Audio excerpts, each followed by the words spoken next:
నీ కష్టాల్లో డబ్బు సాయం చేసింది నీ ప్రాణమిత్రుడైనా సరే తీసుకున్న డబ్బు తిరిగిచ్చే. కష్టాల్లో ఆదుకున్న స్నేహాన్ని మోసం చేస్తే డబ్బు పోవచ్చేమో కానీ వాడి మనసులో నీ మీద నమ్మకం కోల్పోతావు. అందుకే జీవితంలో ప్రశాంతంగా ఉండాలి అంటే ప్రతి మాటకు సమాధానం చెప్పొద్దు. అర్థం చేసుకొని వారికి వివరణ ఇవ్వద్దు. ప్రతి మనిషిని మార్చాలని చూడొద్దు. వెళ్ళిపోయే వారిని ఆపాలని ప్రయత్నించొద్దు. నీ విలువ తెలియని చోట నిలబడొద్దు. గతాన్ని తలుచుకొని వర్తమానాన్ని కోల్పోవద్దు.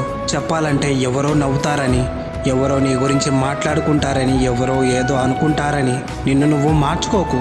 ఈ ప్రపంచంలో నువ్వు ఏం చేసినా మాట్లాడే వాళ్ళు ఉంటారు, ఏం చేయకపోయినా మాట్లాడే వాళ్ళు ఉంటారు. అందరి కోసం మారిపోవద్దు.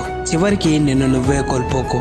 నీ విలువ నిర్ణయించేది ఇతరుల మాటలు కాదు, నీ వ్యక్తిత్వం.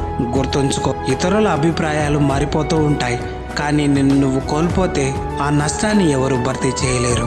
చివరిగా ఒక్క మాట,